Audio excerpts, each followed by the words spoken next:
radio for the masses. Headline edition, July 8, 1947. The Army Air Forces has announced that a flying disc has been found and is now in the possession of the Army. If the game is rigged, change the game. Game changer. I occasionally think how quickly our differences worldwide would vanish if we were facing an alien threat from outside this world. This is Fade to Black with your host, Jimmy Church, on the Game Changer Radio Network and KGRA, the Global Radio Alliance. I need your help to get to the year 1985. You're listening to Fade to Black with Jimmy Church on the Game Changer Network. All right, we're back. We're live. Fade to Black, bespoke radio for the masses. Today's Monday, February 24th, 2020, 55 days into the new year, only 311 days left. We are live from a bunker somewhere in the middle of beautiful downtown Burbank, California. And I would like to welcome everybody listening all around the world, all across the United States, hither and thither, to and fro, back and forth, up and down, east and west, north and south, far and near. This is Fade to Black.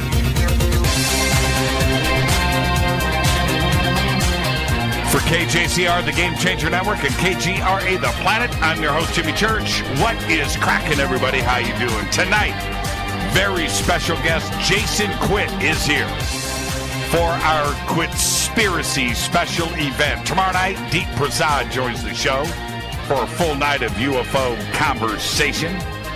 Wednesday night is our Lloyd Pye special, and Thursday night, it's Fader night with open lines all night long. There are many conspiracy theories that have captured the attention of millions, such as 9/11, the Flat Earth, Inner Earth, Nazi moon bases, MK Ultra, Operation Northwoods, the Denver International Airport, Planet X, and Antarctica. Now that's just naming, the list is long, right? And tonight we're going to find out from Jason which ones are real, and we'll see if he knows what he's talking about, and what should we be looking at, right? Whether it's real or not. Later in the show, if we have time, we'll open up the phone lines and we'll get your take on what is really going on. And if you have any conspiracy theories of your own. Jason is a graduate of the Institute of Energy Wellness, student of the Algonquin Shamanism, and has been training and working with many teachers, shamans, and traditional healers from around the world. He's also the author of Forbidden Knowledge, Revelations of a Multi-Dimensional Time Traveler, The Egyptian Postures of Power, Ancient Qigong, and Yosef Codes. Now, this is the thing. I just got my Egyptian Postures of Power stone. What do you call them when you hold them in your hands, Jason? The Pharaoh rods. Yeah, I got me a pair. I was gifted them. Very nice. Yeah, I was gifted them. Weren't cheap either, by the way. They was not cheap. And but I picked them up, and one's positive and one's negative. And it's trippy because we need to move on quickly, but I wanted to share this with you. I don't know how I segued into this so quickly. If your eyes are closed, and you don't know which, you can feel them going from hand to hand. You know the difference. One is alive and one is dead. You know what I mean? I don't know how to explain it. That's my description of what's going on. It's trippy, man. Well, one of them is electroconductive and one is piezoelectric. So you have this type of electrical potential that you're holding in your hands. And you will feel, most people feel like a tingling sensation coming through their left arm where they're holding the left cylinder. Right. And the right hand is more of like a grounder. So it's pulling the energy electrons through the body. So your description is perfect. Yeah, it was weird. So I put them in my hand, I closed my eyes, and I did an astro body transport to IHOP, and I was having breakfast. It was incredible, man. I even tasted the maple syrup. Okay, so moving on. Well, I had to get that in there, man. I had to get that in there. Now, before we get started, Jason, tonight, what is it about a conspiracy? You don't have to be a conspiracy theorist to hear something and go, okay, wow, I didn't know that. And then the next thing you know, it takes off. What is it about conspiracy theories that just intrigue us? I believe it's part of this storytelling in our society. And we always are looking for mysteries. And the world we live in, we're very untrustworthy of the powers in control. And we always think that maybe they're not in the best interests towards us. So it's very easy for a conspiracy theory, true or untrue, to spread like wildfire through a specific community. It happens all the time. And if you go back throughout history and you look at the different conspiracies, I mean, in deep history, you can start at, World War I. You can go back to England and the different conspiracies throughout all of the kings and queens going back hundreds of years to modern day Parliament and the conspiracy theories that are there. And of course, the Illuminati and things that were established with the Rothschilds in Europe. And you just keep going further back, and there is a conspiracy theory for that time period. And some of them were based in truth, right? But it was something that once somebody hears it, the response is, I knew it, because they don't have the answer, right? So they go to, I knew it. I knew that there was something going on. And we see it time and time again, all the way through to today, where we have so many conspiracy theories and conspiracies that are going on today. You almost can't keep up with it, can you? No, and the conspiracies today, they're very intelligent, a lot of them. And if they have, let's say, like historical data in the conspiracy theory, if they're connected to certain events or people, and you tell it in that conspiracy theory, if it's just plausible enough, if it's just believable enough, many people will say that sounds completely right, and it fits in my belief system of what's already happening in the world. So it's very easy to have, I would say, a false conspiracy theory that sounds very plausible.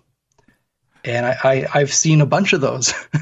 I know. just scouring online. It's pretty crazy. And I went, just off the top of my head, as we're starting to put this show together, and I'm going to let everybody know, we're going to start with Flat Earth for a lot of reasons.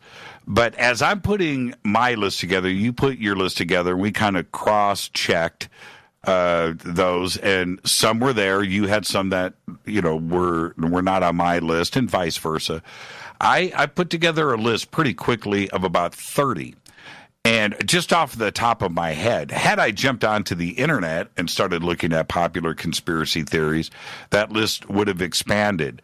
The list, as I started to really look at it, could be a couple of hundred strong.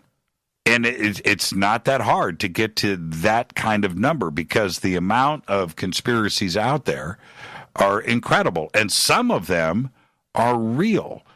And this is the other part. The reason why we're starting with the flat Earth is the flat Earth goes back a couple of thousand years. This is not some modern, there's this flat Earth resurgence of late, but flat Earth goes back a long ways.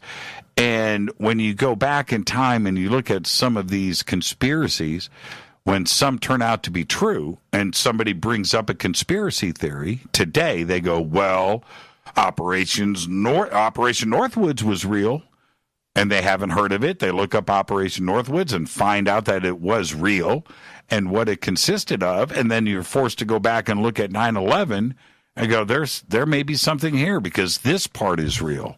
And just like the flat Earth, when you start to put this stuff together, there's enough fact in there that it starts to change people's minds. And the more that you do that, the more entrenched they become in their belief, and then you can't bend them off of it, can you? No, it's very difficult, especially the conspiracy theory itself can take over the reality of the person. And they basically have to tune out physical reality itself to just be in focus and in tune with this new belief system. And it could be very damaging for a person to have that type of commitment to a belief that is not true. And we can look at, of course, the tragedy that happened this weekend with Mad Mike Hughes. The thing about this is he was a flat earther, and he had a goal of building these homemade rockets. And it ended in his tragic death, trying to see if he could fly up high enough to see if the Earth was flat, and he can come back with proof. And I cite another example of going into danger zone is the whole Pizzagate Comet Pizza conspiracy that spread like wildfire all over the net. And the next thing you know, you got a guy showing up at Comet Pizza in Washington, D.C. with an automatic rifle and ready to go and do some damage. And you can't, at that point, convince him that the conspiracy is real or not, but these people are willing to take it to the next level and put their life on the line. And that's where things get pushed a little bit too far, right? And this is why this is actually the genesis of this whole Quittspiracy thing came from. And it came from Twitter, actually, with a group of, the common people that we're always associating with on Twitter. Right. I blame it on Pat, actually. It's Pat's fault, Pat Breeze. But, one day I'm on Twitter and this story comes up in my feed and I see it starting to gain a lot of attention. And it's some conspiracy theory or some information that I just knew from my research from even years ago that it was total nonsense. Like, it was just completely made up. And suddenly I see this made up story come back into the forefront of my newsfeed as if it was some new discovery and people are jumping on it and spreading it like wildfire. And, when I'm watching this happen in real time, I say, I've come to the point in my UFO conspiracy career where all I'm doing is yelling at my computer screen that, no, that's not true. And I wanted to kind of go into these conspiracy theories that, and many of them are true, but many of them are not. And what I have been doing lately is going back in time.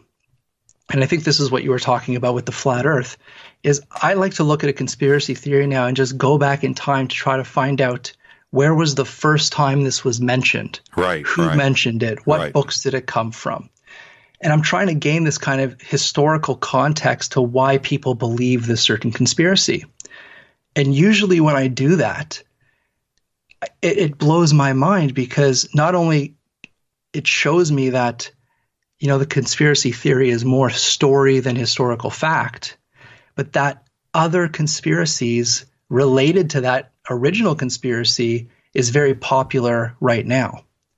So let's start with flat Earth. And as we started to put this show together, you can never predict the future, but to have the tragic death 2 days ago of Mad Mike Hughes here in Southern California, trying to prove flat Earth theory was just unexpected. And so I want to start with this. Our thoughts are with the Hughes family and everybody that was around Mike, and certainly right here in Southern California, not very far from where we broadcast, right up in the Mojave Desert.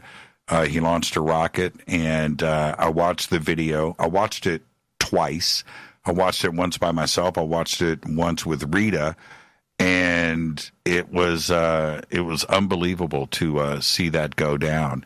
So let's start with the flat Earth and getting the ending of out of the way first. Where did this actually originate? How many years ago? I would put no date on the flat Earth theory, because it comes from myths and legends that are before recorded history. And those myths and legends had to do with ancient people observing their natural land. They may climb up a mountain and look around and see like they're on an island, for example. They see water around them. And their perspective of the world is basically a flat earth, an island, land, and being surrounded by water. And if you go back to, the oldest, even before the Bible, like back to Egypt, it talks about Geb and Nun, the earth and the sky. It talks about how the earth is like a flat disk of land that's surrounded by water. Many civilizations and cultures thought that the end of the world was the actual horizon. So if you tried to go to the horizon, you would just fall off. There's even some cultures that believe the earth was not just flat, but the earth was a cube in ancient cultures. So you have many of these myths and legends. And the ones that are really prominent today are the ones that come from the Bible, or books that were written about the Bible and the flat earth that came around the 19th century. Now, the ancient Egyptians, and staying on this for a second, when I talk to a flat earther, the one thing that I try to have them understand is that hundreds, if not thousands, of scientists and researchers and philosophers for a couple of thousand years have been persecuted, heresy, killed, imprisoned. They gave up their life in pursuit of trying to figure out if the earth was round and how big it was. And they proved all of this beyond any doubt. It became part of proof and part of fact. But they want to throw all of that out the window. And that's one of the issues that I take strongly with. But when I bring this up, all it does is cement their belief, right? It makes them strong. Their will, it can't be broken. And I don't understand that part of of this where nobody wants to bend here and say, you know what? Okay, I'm going to take another look at this. You can't do that when you bring up facts. It just makes their position stronger, doesn't it? Yes, and it also comes down to belief and fundamentalism of ancient text and knowledge. And there's many people that believe that every word, for example, in the Bible is 100% fact.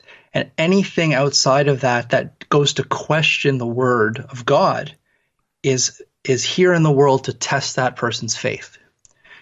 So there's people that are very, very rigid in their information. Just as, try to explain to a person that the earth is more than 6,000 years old. And I have to tell you, I've met people like that, and they have yelled at me. I've had Baptist ministers yell at me in public for telling people that a stone is a couple billion years old. Now, they went back, if we go back to ancient Egypt, where this was one of the first engineering exercises to figure out the circumference of the earth, and that the earth was round. This experiment that was done south of Alexandria. Tell us about that. Well, this is such a simple story, and it should be simple, and science should be amazing like this. The person that figured out the circumference of the earth down to the exact kilometers, pretty much the exact kilometers of the earth's surface, he did it with a stick, just a stick. Okay, a stick in math proved the earth was round. Okay, it doesn't get more simple than that. And there is a place just north of Alexandria. It's called Cyan. And basically, at the summer solstice, right at noon, the sun is directly above this city. And when you put a stick on the ground, it casts no shadow. The shadow is right above, so it's a vertical shadow right down. And he wanted to see if he planted the stick on the same day in Alexandria, would it be the same shadow? And when he duplicated the experiment, it wasn't the same shadow. In fact, it was about a 7.2 degree shadow cast from the stick. And so right then and there, he knew that this proves that the earth is curved. Now, the next thing he did was actually genius. He then figured out, he said, well, if we know the circumference of a circle is 360 degrees, we have to find the distance between Alexandria and where there is no shadow. So they walked from Alexandria to the other city, and it was about 800 kilometers between the two cities. So all he had to do was simple math. 7.2 degrees is 1/50th of a 300-degree angle, 300-degree curve. 360. 360 curve. Right. And then, if you just do simple math, 800 kilometers times 50 equals 4,000 kilometers. 40,000. Sorry, 40,000. Geez, it's late in Canada, just to let you know, and I'm sorry. It's just that I took American math in public school, and 800 times 50. But anyway, yes, okay, yes. So 40,000 kilometers is the circumference of the Earth, according to him at that time, but that's all he had to go on was the distance between the two cities. That's correct, and just a stick. So he figured this all out with just a stick in his calculations. Now, it took 2,000 years to verify this. All right, so we come into our time period where we first sent satellites up into space that had scientific equipment to actually measure the Earth. And that came back literally the exact same dimension. Yeah, and what was amazing about this, when I had read about the satellite measurements, the first official exact, to the centimeter diameter of the Earth along the equator. It was off by a very, very short amount. I mean, a very short distance, quarter of a mile. And when you think about this, where this was done 2,000 years ago by this simple process, but came up with this measurement that stood, by the way, his measurement stood for 2,000 years. They just sent up satellites and double checked, right? Yeah. But that's what was so incredible about this, and once that was established, that's what was used throughout time after that. Yeah, and there are many ways to do this, and it was a tragedy what happened, and there's a lot of people supporting the person in the rocket who passed, and there's simpler ways of figuring out the curvature. And another way of doing this, if you don't want to use the sticks, we have access to motor vehicles today, right? So if you really want to calculate the curvature of the Earth, all you have to do is find the straightest highway there is, drive about 800, first find a star in the sky and mark it. That star in the sky, the degrees where that star is, drive south 800 kilometers, and then the next night at the exact same time, take another measurement of that star in the sky, and you will see that it's moved about 7 degrees in the sky. So you can measure that curvature again. And if you drive east to west, it won't move. It'll stay in the same position, which shows again another way that anybody, just with simple measurements and distance, can figure out the entire circumference of the planet. Now, there's something else interesting here, and we've got a lot more to discuss with Flat Earth, and we'll pick this up after the break. But we've all seen the video that went viral of the rocket hitting the glass dome, right? Yeah. Now, this is what is true. So that was proof, right? That was proof, and so I went, and then I found the original video, right? That doesn't have the sound effect dubbed in, right? Yeah. And I'm looking at it, and it is not even close to what this other video is. But nobody wants to watch the original video. The other video with the rocket hitting the glass dome that is over the flat Earth is proof that NASA altered the original video. This is and again, it just absolutely cements them into their argument further. And it's incredible to me. Why is it that people are willing to create a video like that when they know it's not real? Somebody took the original video, dropped in sound effects, and threw it out there on the net for proof of the flat earth when it is a completely hoax video, and it has the opposite effect. This is how they get clicks these days. It's very sad, but they know that this will solidify a large demographic of people's beliefs, and they know it will spread.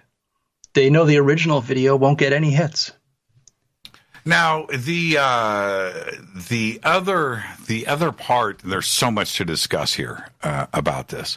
But there's another obvious situation that we have to confront and deal with if we're a flat earther.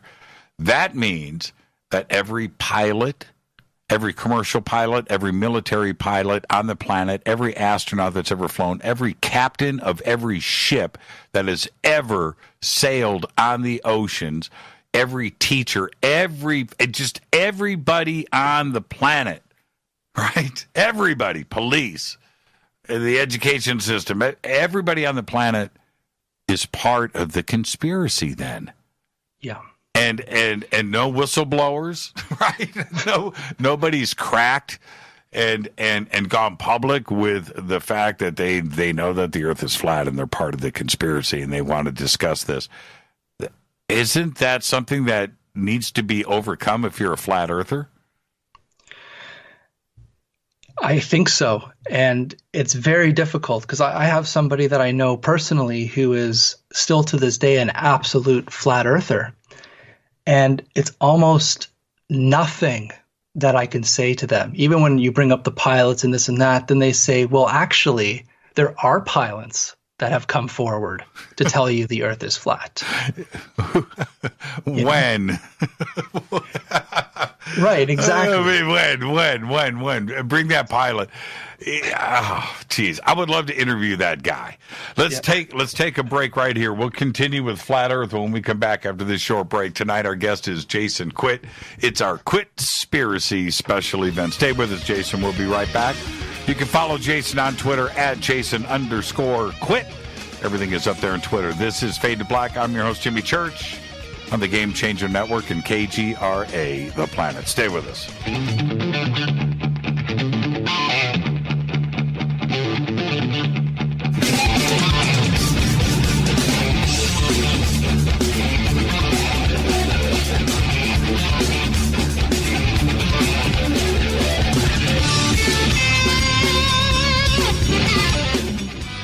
Welcome back, Fade to Black. I'm your host, Jimmy Church. Our guest tonight, Jason Quitt.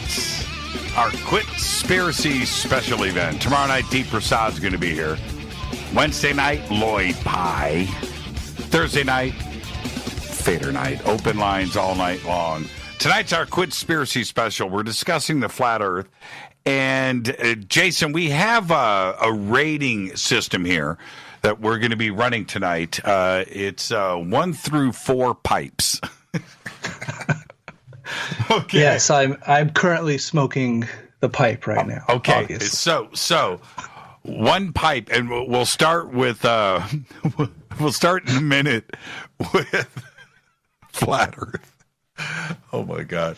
1 pipe is eye roll. 2 pipes is plausible. 3 pipes is the conspiracy is likely, and 4 pipes is GTFO. All right. That the conspiracy is real.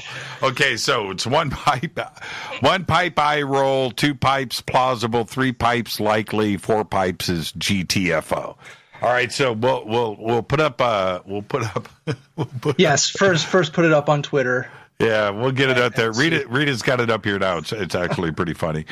And so with that, back to flat Earth. And this is my take. All right? This is my overall assessment of flat Earth. Flat Earthers not one, not Mark Sargent, not anybody. Flat earthers do not believe the flat earth is flat. They know this. They just want to argue. They just want to debate. And they want to see how far they can take the debate.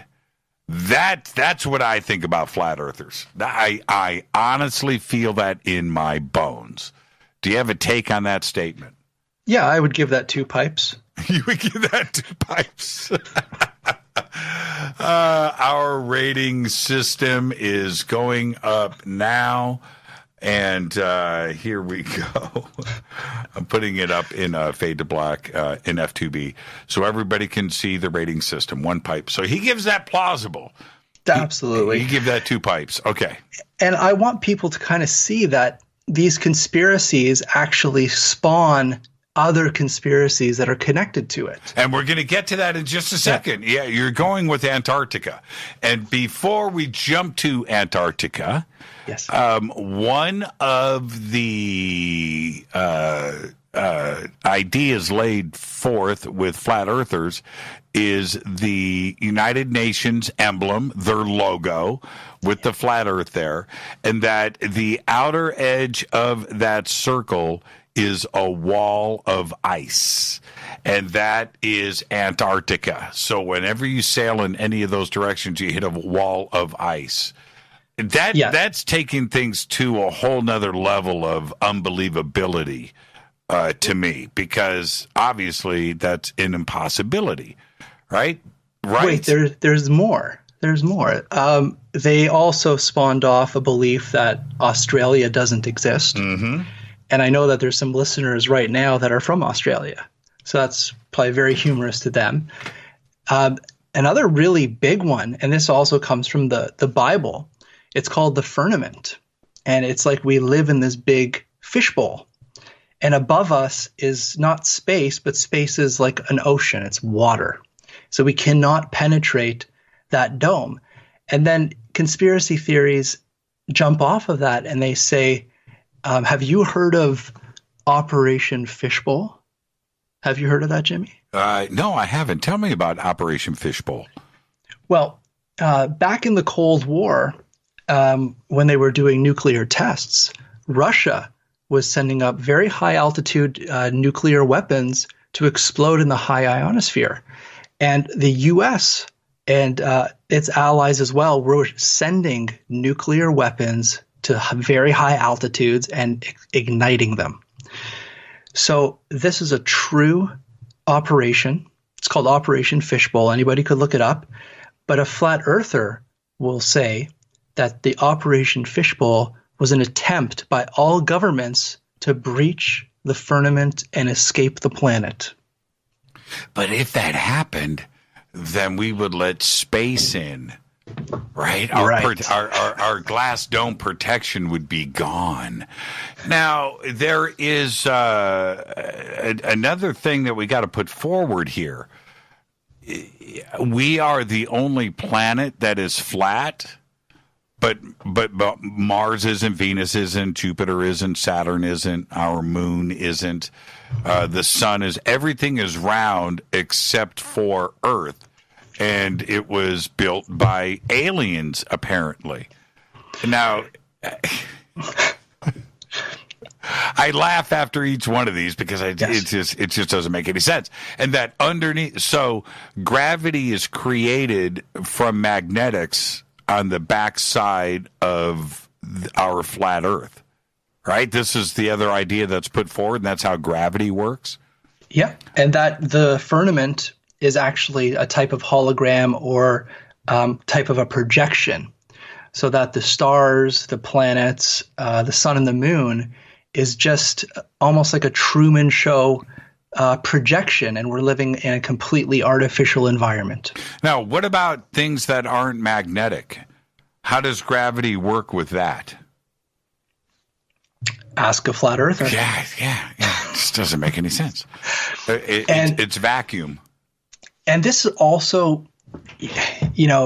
we're in the age of the internet, where there's so much information and so many YouTube channels.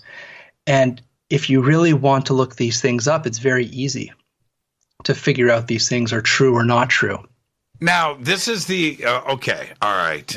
Before we move on to Antarctica, the idea presented with the sun, where the sun is like on a pendulum and is swinging around in a circle above us, right? And that's I can't help but think, if that was the case, that I would be able to walk outside and see the sun moving in a circle in the sky. Right? How would it possibly it doesn't make any sense, this side of what they're trying to present on how we have day and night. That the sun is moving around this flat disk, and that's what is illuminated when the sun is above that part. But it doesn't. How can they possibly have that make any sense, Jason? Well, there are places on the Earth, like the Arctic Circle, where in the summer times it is basically 24/7 sunlight, and it will travel around the sky just in the way that you're describing. So there are places on the planet that is the actual reality, and in the opposite case, you have basically perpetual night. But, and see, this is what's crazy. Yeah. The reason why that happens is not only the tilt of the Earth and what season it is and what position the Earth is around the sun at that point of the year, and our 24-hour cycle of night and day. All of that math, all of the physics and cosmology that has been proven that is the case. That is why the Earth is round. Exactly. That is not why the Earth is flat. It's funny to me. It's absolutely funny. Have you seen, what's the documentary that's out? Oh, something about the curve. Yeah, Beyond the Curve. Beyond the Curve. Yes. Have you seen that documentary? Of course I have.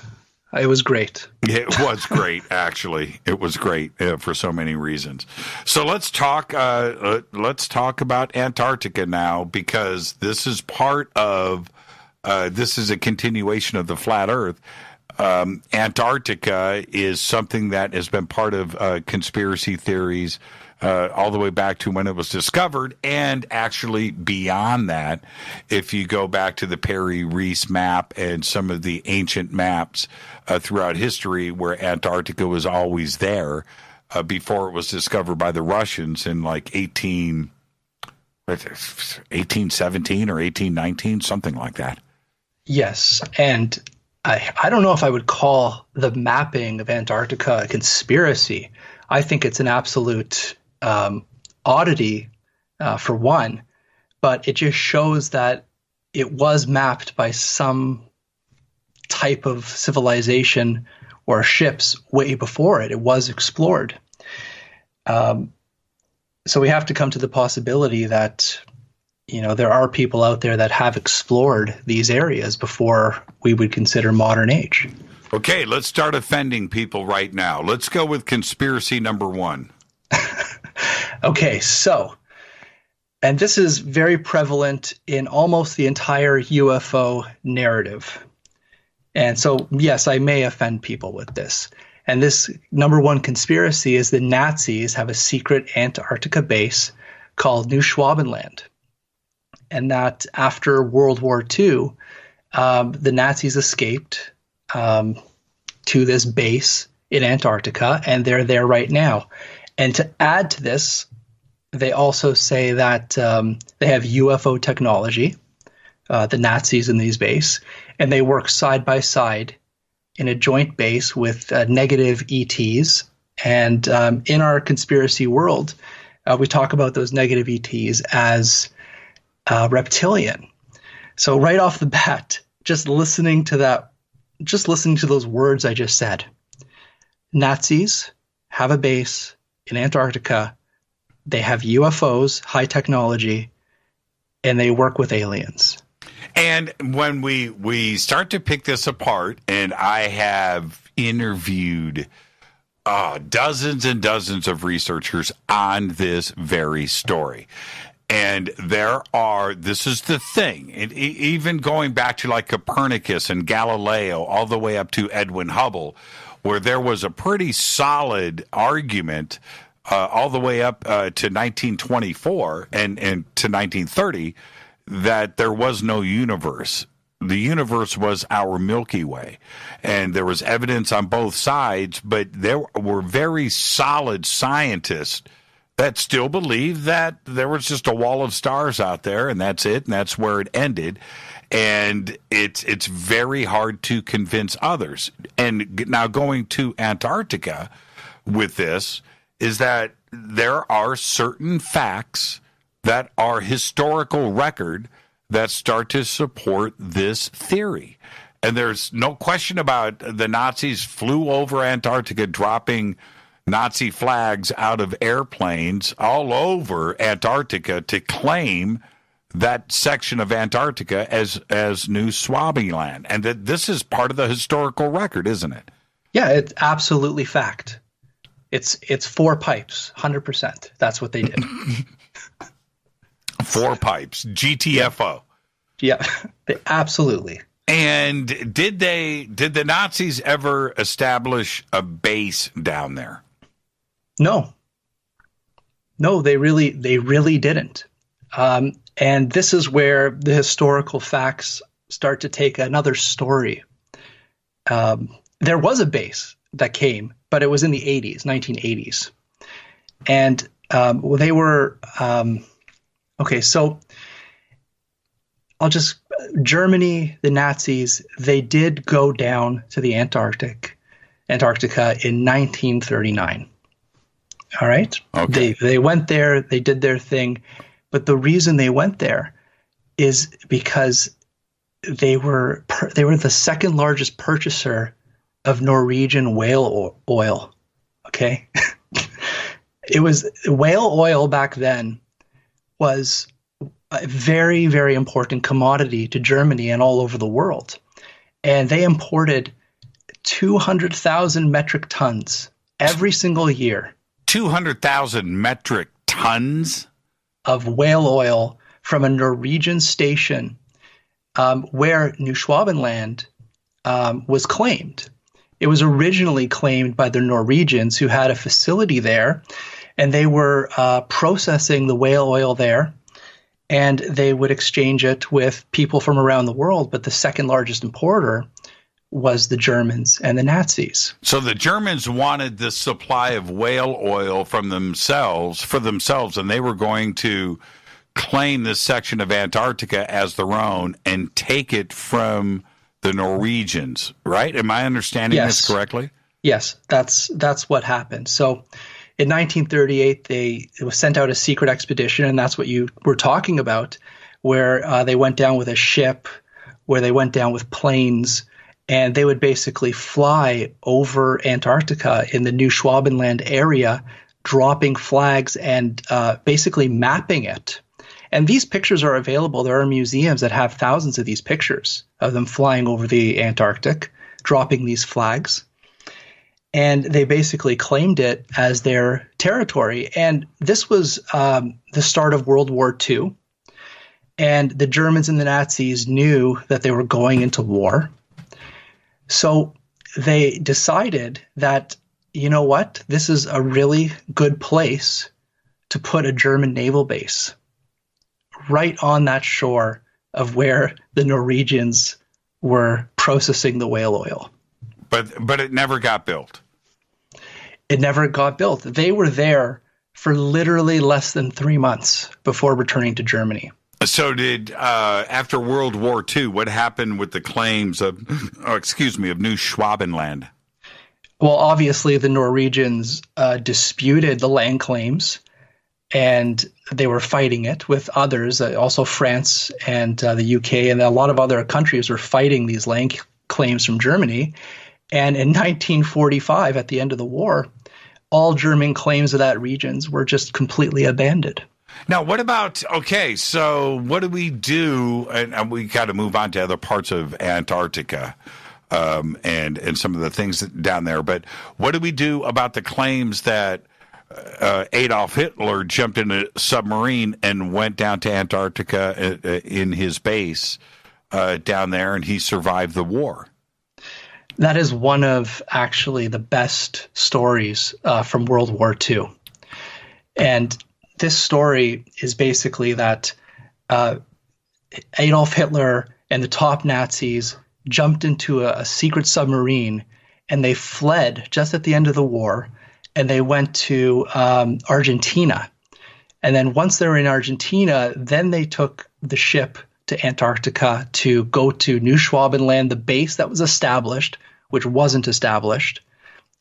and supposedly they're alive and well today. So that's another conspiracy theory of this. But, okay, so this was a big theory that's been around for a long time. But guess what happened in 2018? They actually discovered the missing submarine that started this conspiracy theory. Where was it? Off the coast of Norway. So it never made it to Argentina. It never made it to Argentina. Okay. And they doubt that anybody of that importance would have been on there. And if they were on there, they would have died in that submarine. Okay, so let's go with conspiracy number one, that the Nazis built a secret base in Antarctica. What's your ranking on that? 1 pipe or 4 pipes?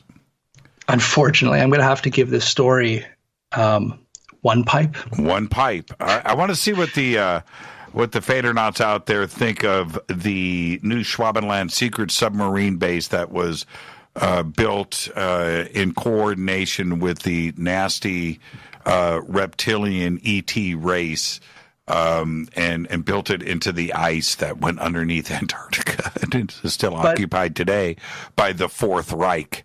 Yes, but there is another story that actually gives the Nazi base legs, and it's also made its way into our conspiracy world.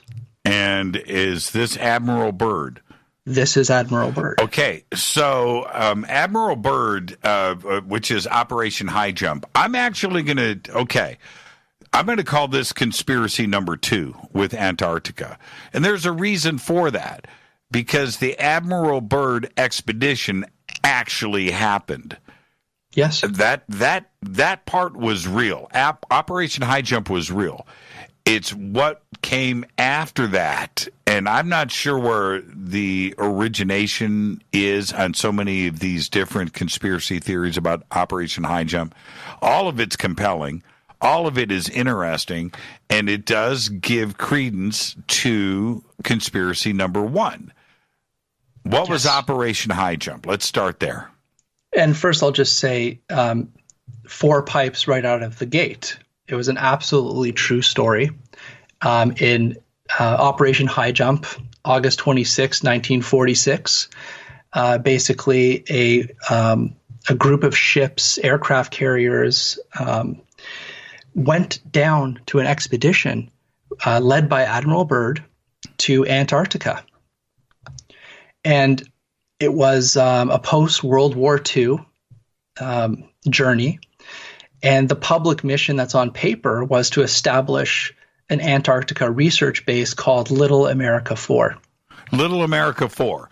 And the other part about this is these guys went down there, the military and the Navy, armed to the teeth.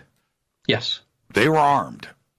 So why would they go down there armed? You know, that's where the conspiracy theorists are going to come into play here, that they had to go down there and fight the Fourth Reich. And the secret Nazi UFO technology that was taking off from the ice in Antarctica. We're going to need to take a break here in just a minute. So to set this up for our return, there was a very, very famous newspaper article that came out in a Chilean newspaper. I don't know the name of the newspaper. I'm sure that you do. But where these quotes came from Admiral Byrd about some aviation technology that he had witnessed down there, and so had the military. What were some of the quotes that came out of that article? Basically, just to sum up those quotes, in the newspaper they were saying, or Admiral Byrd was basically giving a warning to the U.S., and they were saying that there's a threat of flying crafts that can fly from pole to pole. And this came up in one article in a Chilean newspaper, but never acknowledged anywhere else. The article itself, I've looked into it, and one of the things that I found interesting in looking into the article is that the different JPEG versions of it I've seen on the net over the years, they've actually been different. Right? It looks like somebody may have actually created this article. This is don't quote me here. I don't want to state this as fact, but I saw with my own eyes different versions of this article with different verbiage in it too as well, which says to me it may have been created and it quite possibly was never even in a Chilean newspaper to begin with. What have you found with the article? I found the article, like yourself, to be very suspect, but there is quotes that I found that are very similar. And one of the reasons why Admiral Byrd was down there was that he believed that in the future, with the advancement of technology and aircrafts, that it would be possible for foreign nations to use Antarctica as a cover to fly over the poles and then attack from this type of way. So I believe the truth of this is that he was kind of forecasting a future where they would want to go down to Antarctica to secure Antarctica, put a base there, which was Little America 4, because they believe that it's very possible in the future that these type of aircraft could exist. And we need to take a break right here, but where would you attack? What would you attack from Antarctica? It's not the same as Greenland, right? Where you could, it's a shortcut over to the Soviet Union, or Alaska, where it's a shortcut and it's a shortcut over to China or to Europe. What are you going to attack from Antarctica? Easter Island? What are you what are you going to attack? New Zealand? You could do a surprise attack on New Zealand. I don't understand the logic there. You could attack the southern tip of Argentina? I think it's something completely different because articles have come out later admitting that Admiral Byrd was going down there to actually secure Antarctica as U.S. They were going to try to claim it after the war. For its resources, for its landmass, for strategic positions. Very interesting. Let's take our break right here. This is Fade to Black. Our guest tonight, Jason Quitt. Quittspiracies. And we'll continue with Antarctica when we come back. Our friend Brad Olson just went to Antarctica, which kind of throws all of this into a weird tailspin. We'll be right back after this short break. It's Fade to Black. I'm your host, Jimmy Church. Stay with us.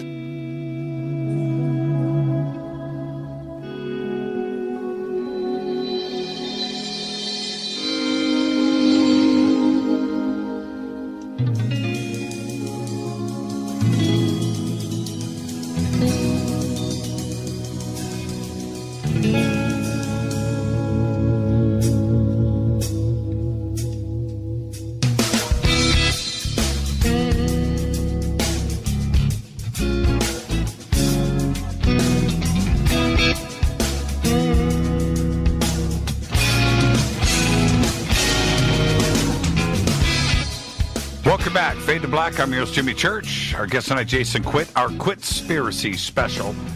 Before we get back to discussing these conspiracy theories, and right now we're discussing Antarctica, I want to remind everybody that June 26th and 27th, 2020, coming up in just a few months, will be over in the United Kingdom for the Awakening Conference in Manchester.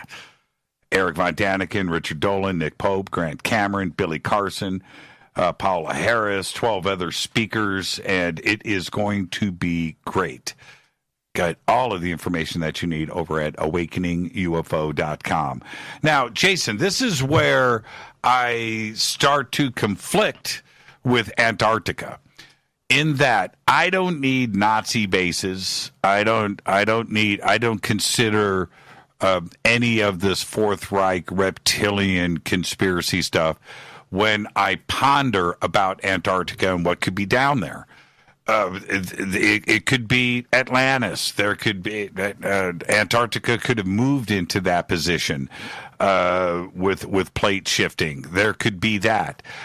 It was a tropical place at one time. We have found evidence of trees and leaves and grass and fauna. So there's that element of it. What is hidden underneath the ice? Could there be an ancient civilization from 500,000 years ago that existed on Antarctica that we not only do we not know about, but should not exist? I think about all of these ideas and theories all of the time. Could there be a crashed saucer underneath the ice? All of this is possibility. And but I consider all of these thoughts independently on my own, without any consideration of Adolf Hitler and the Fourth Reich. So when we think about Antarctica, there are all of these other conspiracies that are there that have nothing to do with Nazi bases, right? Absolutely. And another one is also tied in with Admiral Byrd. And it has to do with this supposed lost diary of Admiral Byrd that's out there. People could read about it on the internet. And it basically goes into him flying over Antarctica, seeing a hole in the ice, and it's big enough to fly through. And he goes through and he goes into the inner earth. And he has a meeting with these beings that live under the earth. And he comes back with that information and knowledge. And then that's what really the expedition to Antarctica really was trying to go back to the entrance of that hollow earth. So there's all these other conspiracies tied in with this. Yeah, I was approached a couple of years ago by a Fadernaut whose grandfather was the pilot for Admiral Byrd. Not only with Operation High Jump, but other military expeditions that Admiral Byrd had went on, and he was his pilot. And he brought me a letter from Admiral Byrd in which his father was given some accommodation and some medals for some of the things that they had done, and Admiral Byrd's comments about his father and stuff. So I got a copy. He gave me a copy of the letter and information about his grandfather and his pictures and stuff.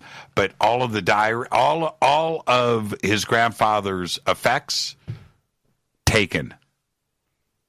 Right. So that's it, and it lends to what you're suggesting here. But there are people out there like this Fadernaut that approached me that are directly connected to this. And again, it leans back to these stories, because when you have some things that are factual, you can turn around and apply it to these various conspiracy theories and say, hey, if this is true, then this other situation could be true. Absolutely. And I'm not the end-all be-all. I'm just kind of giving my, unbiased, balanced, this is what people say and this is what the historical record says. Yes. And now, so when we go with conspiracy number one, the Nazi bases, you're giving that one pipe. Yes, I'm going to have to. You're going to give that one pipe. And I want to turn this over to the Fadernauts now. When we go to conspiracy number two, which is Operation High Jump, going down there and fighting UFOs, and there Admiral Byrd witnessing secret aircraft that could fly from pole to pole in a matter of minutes. I think that was the quote that was attributed to him. What do you give that on a scale of 1 to 4 pipes? You know what? It's very difficult to prove this one. And, I'd love to give it 1 pipe, but I think I'm going to go more with the 2 pipes. That, there might be some truth to those stories that came out. I'm going to go 2 pipes too. I'm going to go 2 pipes with conspiracy number 2. That he may have seen something that he couldn't explain. Yes. Yeah. I completely think that's plausible, and I think it shook him up. And a lot of people talk about this fight, like they were actually fighting UFOs. And when you look that up and you try to find out, the casualties, what was lost, there was casualties on this expedition, and there was a plane that was lost in this expedition. And there were survivors of that plane crash, and there were people that did not survive that plane crash. And the story that is public, it says that they were just flying in a snowstorm. In a blizzard. A blizzard. They lost control and crashed. Right. But there are those that are going to say that they were fighting flying saucers and got shot down. Right. And then there is nothing in the record that could help us prove those theories. Now, is there anything in the record at all? So we have that part of it. Is there anything in the record that Admiral Byrd went down there to fight the Nazis that were at the secret submarine base? No, I haven't been able to find anything of the sort. And, we could argue that, it's just been whitewashed and, it's a need to know thing, so we wouldn't be able to find it. But there's another story that goes along with this is that, they did go down to establish this Little America 4, to establish this base. And they actually started construction of it. So there's a physical base there that was constructed.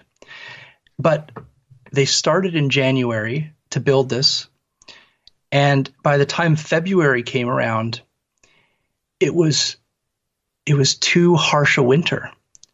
They couldn't continue their work, and they decided that they would leave Antarctica, and they actually went back and they left. And, if you think of it that way, even today in Antarctica, very few people stay on the island or on the continent in wintertime. It's extremely harsh and nothing can get done. Only the most hardcore people stay during that time of the year. Okay, I'm going to do a rapid fire at you. Entrance to the hollow earth. 1 to 4 pipes. 2. You're going to go 2 pipes. Sure. ET races are currently occupying Antarctica, and we're cooperating with them. 1 to 4 pipes. I would give it 2 pipes just because that is the most logical place on the entire planet where a civilization could hide. Ancient hidden cities under the ice. 1 to 4 pipes.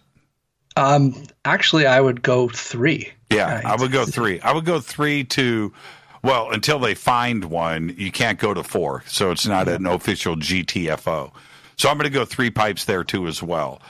UFOs hidden under the ice. Many movies made about this. Everything from the X-Files to what's the one with Kurt Russell? The Thing, right? The Thing 1 and 2, both great movies. Lots of UFOs hidden under the ice in Antarctica. Where are you going with that? 1 to 4 pipes. I'm going to say 1, and I'll tell you why. What?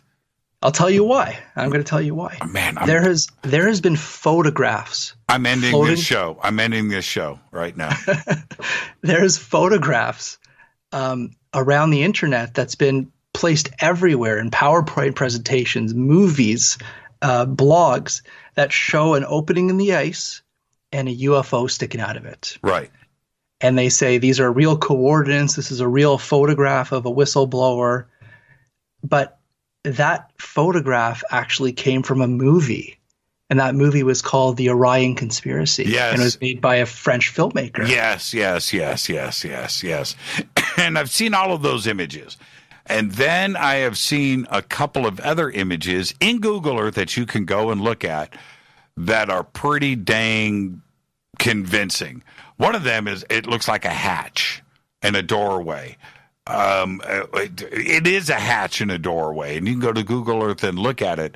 I don't know what that is. If it's some existing base that there was a hatch and a doorway and now it's covered with snow, but it looks pretty convincing to me.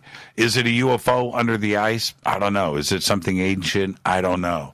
But the odds of, like you said, anywhere on Earth, if there's going to be a UFO hidden under the ice, it's going to be Antarctica. And I'm going to go 2.5 pipes on this one. Okay, I'll give you another reason is if there is satellite image of a UFO in Antarctica, I'm pretty sure we have a black budget, especially in the United States, that would run down there and remove it. So if there was anything there that was visible or known about, I'm pretty sure it would be long gone by now. So, okay, you're going one pipe. I'm going 2.5. And I'm going 2.5 because Antarctica is big. It's old. It's unexplored, virtually unexplored.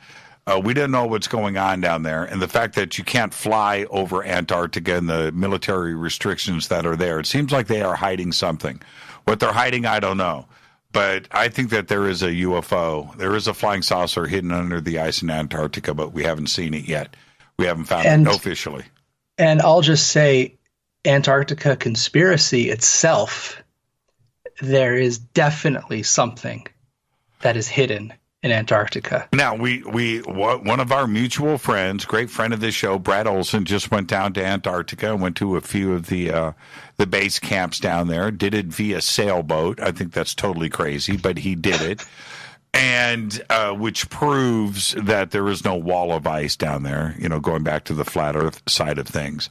But he did go around and he asked very courageously to the bosses of each of these camps, the leaders of these camps, about UFOs. And he basically got laughed off of Antarctica. What does that ultimately say to you? Is that, they're keeping this under wraps and that's how they respond to it? Or that he was laughed off of Antarctica because it's just an outrageous question? Well, first, I want to commend him being the only person in this community to actually do this and go down and record it. I mean, he has pictures and photographs. I think I saw one even of a penguin. It's incredible. Incredible. Yeah. And so he did it. And he went down there with what intention? To find out. Yeah. Exactly. So and Brad is determined. He will ask every single person. I know Brad. He will go out there and get these things done. So for him to come back with basically no information really about UFOs. And, to set the record straight, I 100% believe in UFOs. Okay, I 100% believe in alien life. That's just my own personal belief. So 4 pipes on all that stuff for me. But for the locals that live there, I guarantee you they see some weird stuff. I'm sure there's anomalies. I'm sure there's lights in the sky or lights on the ground. I'm sure there's a contact experience that happens down in Antarctica. To attribute that to, let's say, like a Nazi base or a hidden world over there, it's kind of stretching the beliefs a little. So I think Brad did a big service to this community, and I hear he might be going back, so that's even better for us. Yeah, and going back when Brad approached me, this was probably 2 years ago now. So he comes, okay, Jimmy, we're going to Antarctica, and this is what we're going to do. Here are the dates, and you want to go with us, you and Rita. And I'm like, dude, you're not going to Antarctica. And that's what you have to start with, that position, right? And then I thought to myself, if anybody that I know is crazy enough to go and do this, it's Brad Olson. And the months went by, he prepped, he got it together, and the next thing you know, he is heading down to Antarctica, and he actually pulled it off. It's absolutely incredible. Yeah, it's amazing, and to tell you the truth, I'm not surprised of the reaction he got. And even for me, if I go up to let's say I go up north in Ontario, and I start asking locals about UFOs. Actually, it's a terrible example because everybody in Ontario knows about UFOs. So, But if you go to, let's say, in Toronto, we're a very populated city, they'll look at you and laugh at you. Most of them will. So I think that type of reaction, especially for people that live down there and work down there, I think that's pretty common. I still think there is things down in Antarctica, just like there's things in the U.S., just like there's things in Canada and all over the world. Rita, I want to, I'm looking for the flat earth poll, and I don't see it here. Can you send me the flat earth poll? I need that. I need to get that circulated up here in Twitter. I've got conspiracy number 1, Nazi bases. I've got Operation High Jump.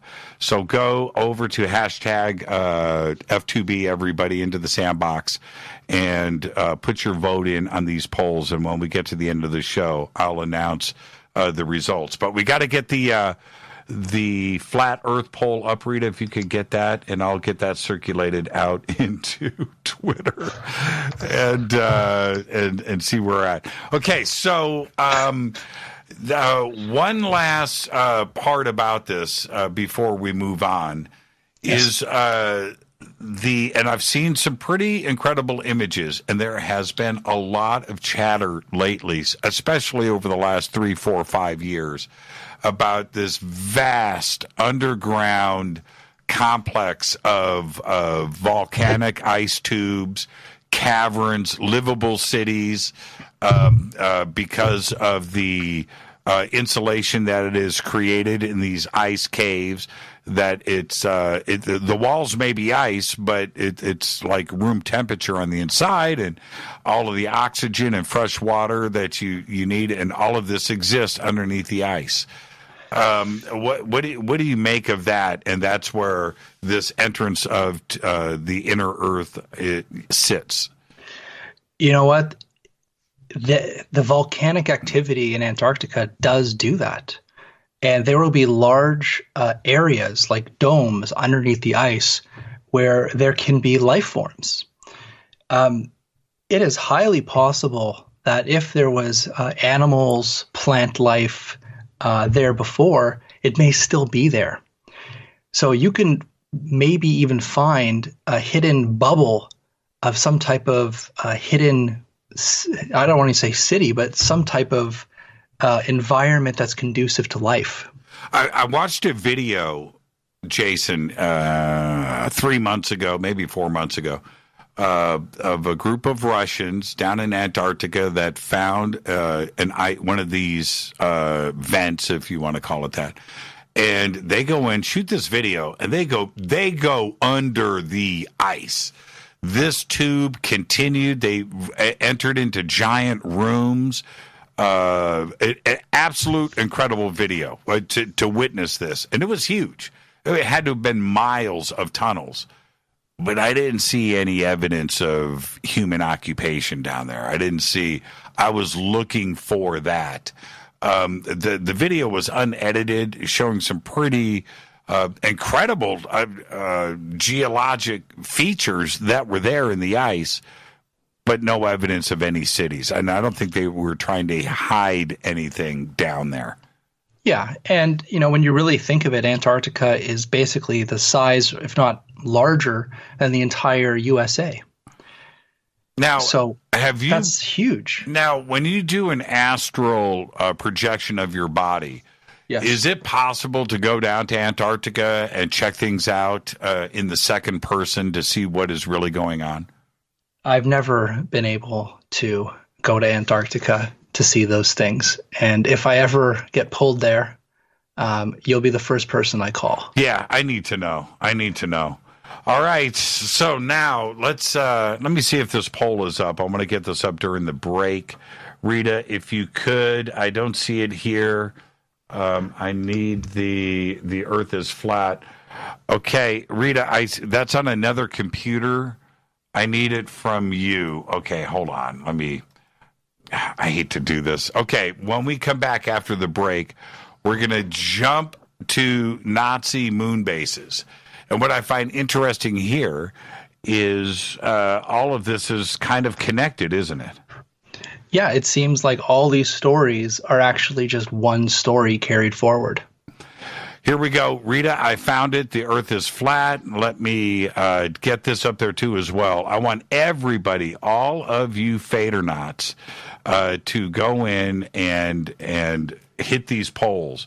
1 pipe, 2 pipe, 3 pipes, 4 pipes. 1 pipe is the eye roll, all the way to 4 pipes. Absolutely true conspiracy. Flat earth poll. Let's get this up. I've got this.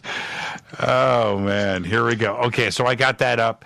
And when we come back after the break, the Nazi bases. Have you seen Iron Sky? Unfortunately, I have. Okay. No, it's a great movie. Both of them. Have you seen Iron Sky 2? I have. I watched them both. Okay. Yeah. Incredible movies, right? Oh, yeah. Yeah. Now, do you think... do you think that this solidifies the Nazi moon base conspiracy theory, or is it just poking fun at all of this? I think it's poking fun of it, but those movies take the information that we're talking about and going to discuss, and they ran with it perfectly. Oh, they did run with it.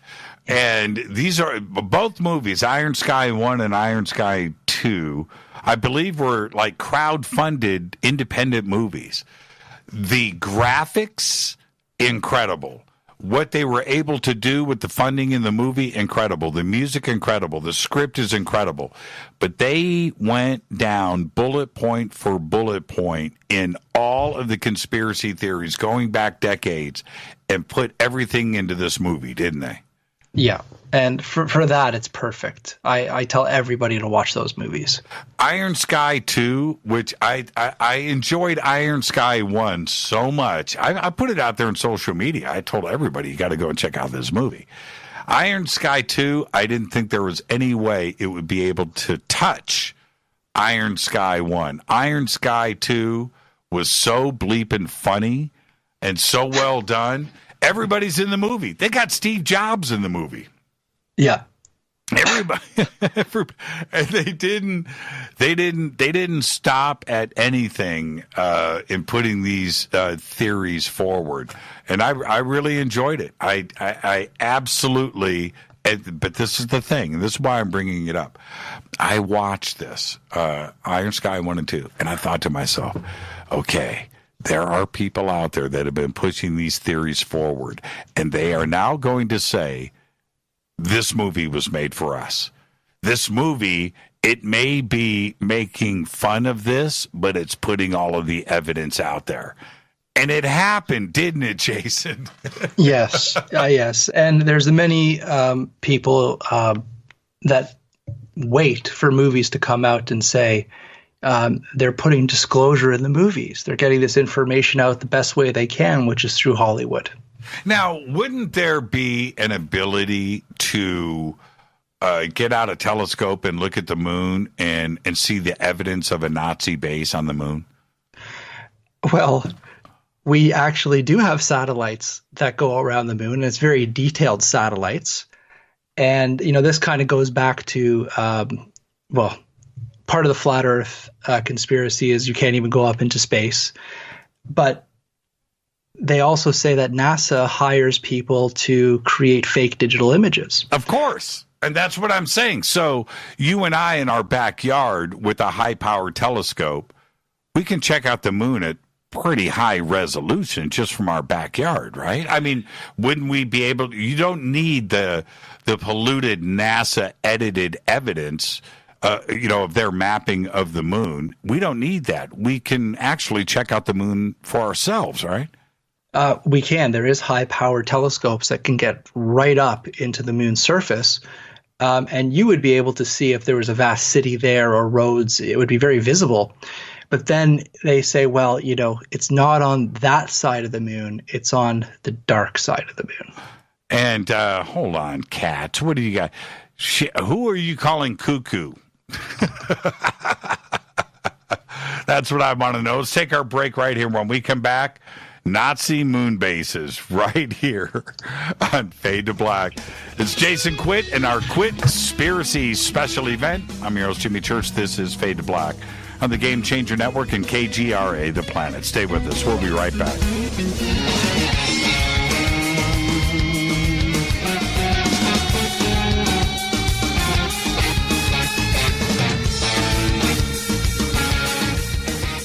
All right, here we go.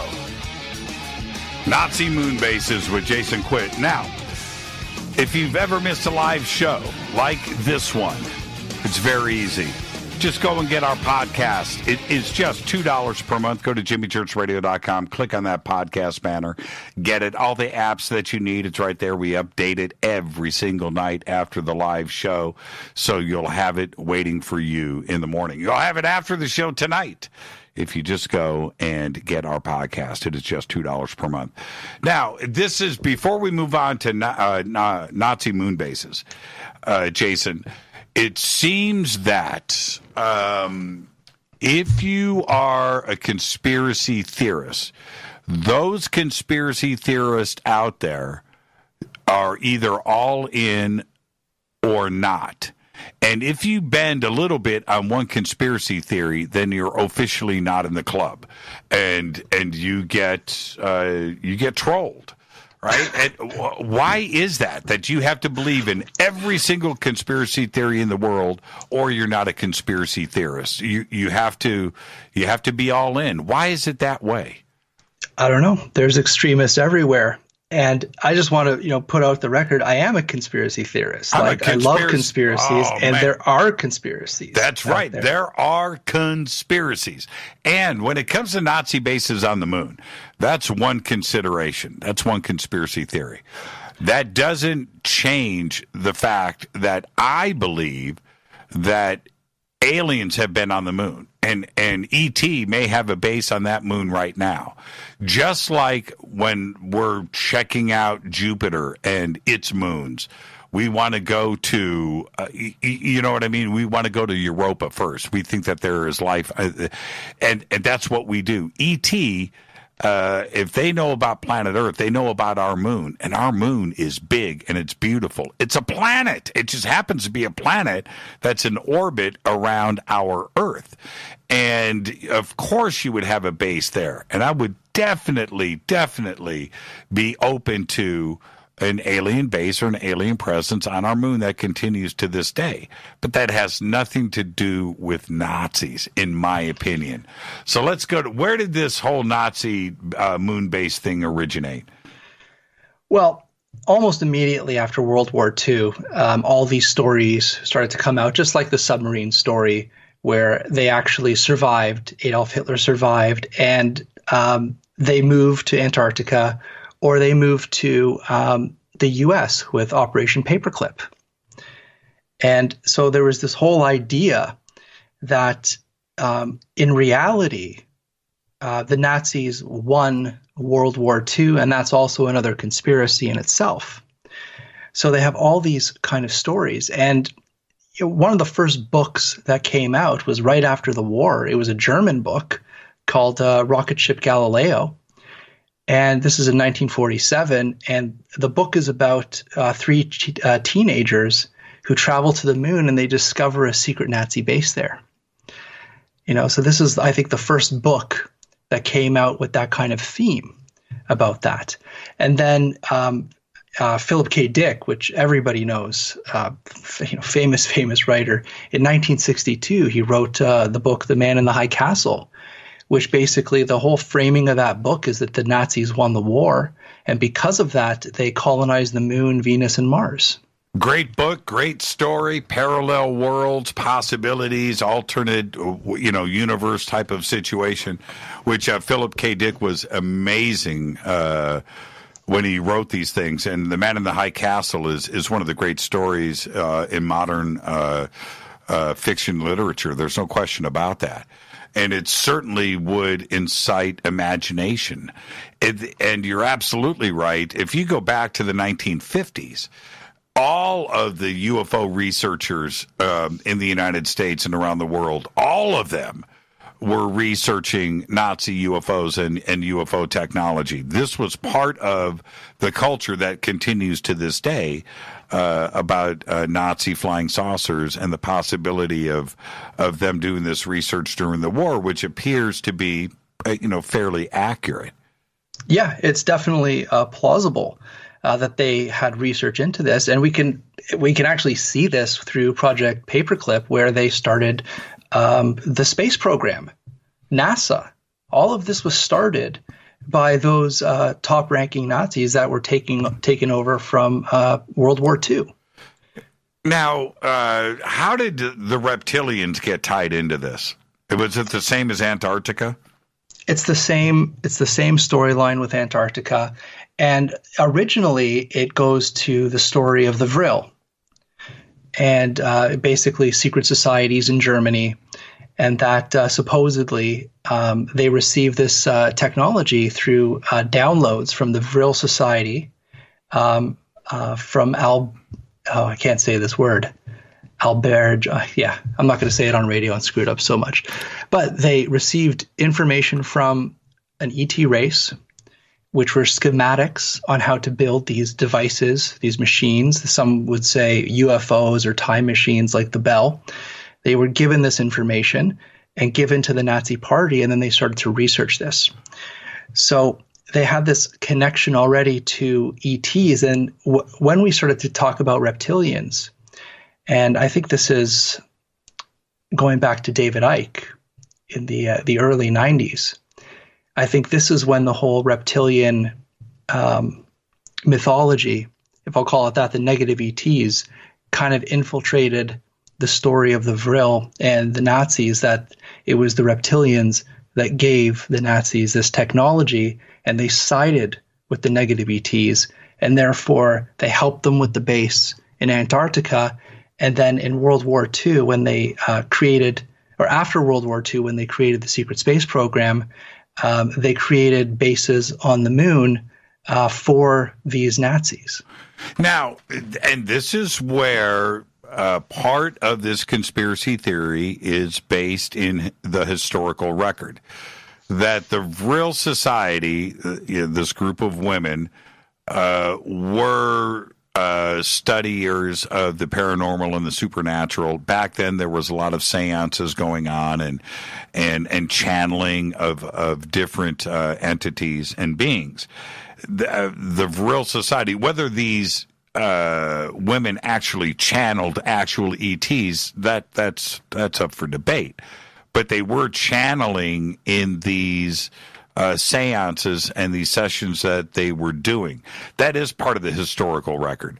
Whether they channeled ET technology and gave that to the Nazis and were directly connected to Hitler, that's a whole nother consideration altogether, but they're able to tie the two together, aren't they?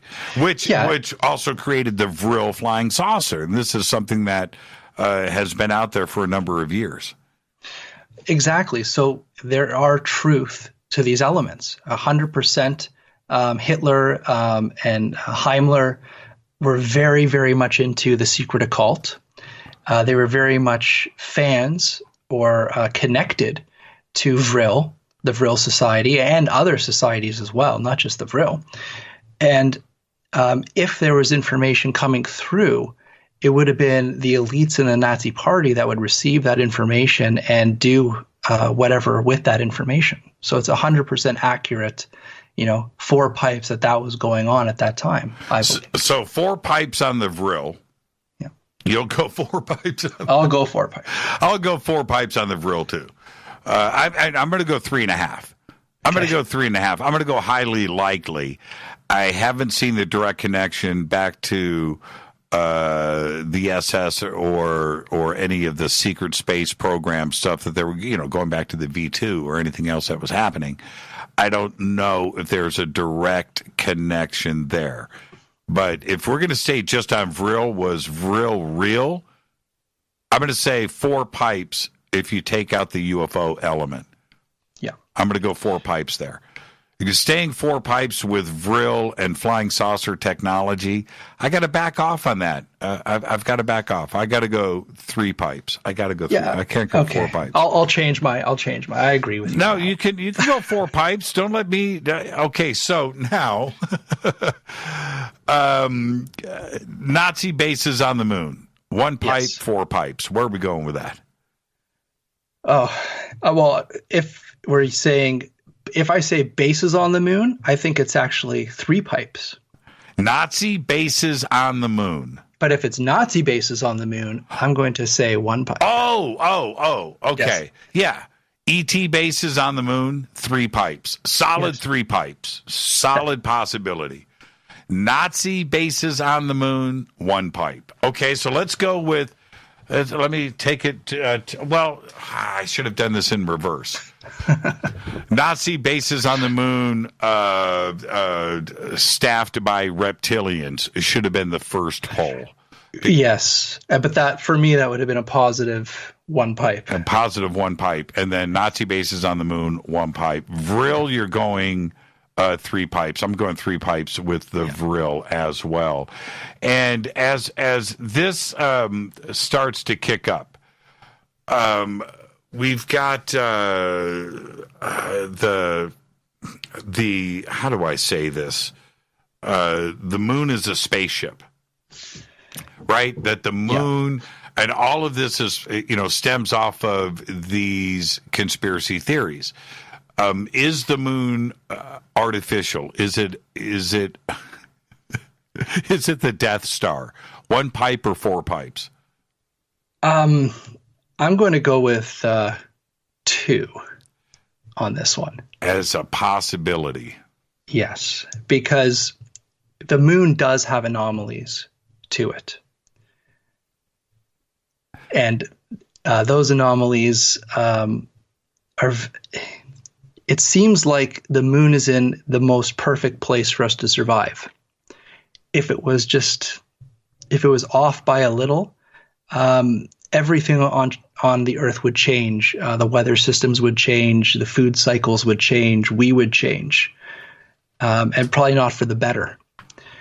And just the ratios, the design, the scale of the moon in regards to its ratios between the Earth, the moon, and the sun is very mathematical. It's very precise. So there is some type of possibility that the moon may have been placed in a very specific orbit, is all I can say. Okay, let's move on. We've got the polls up. I can't wait to get these results in. And I know that everybody's going to ask for overtime tonight. We all know that we are heading straight into overtime.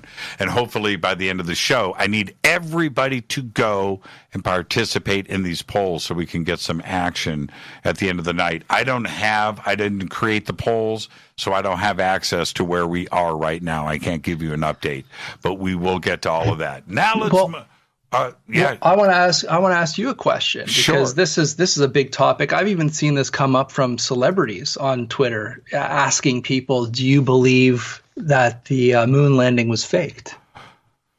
Yeah, that's man, that is tough. That is so tough for me.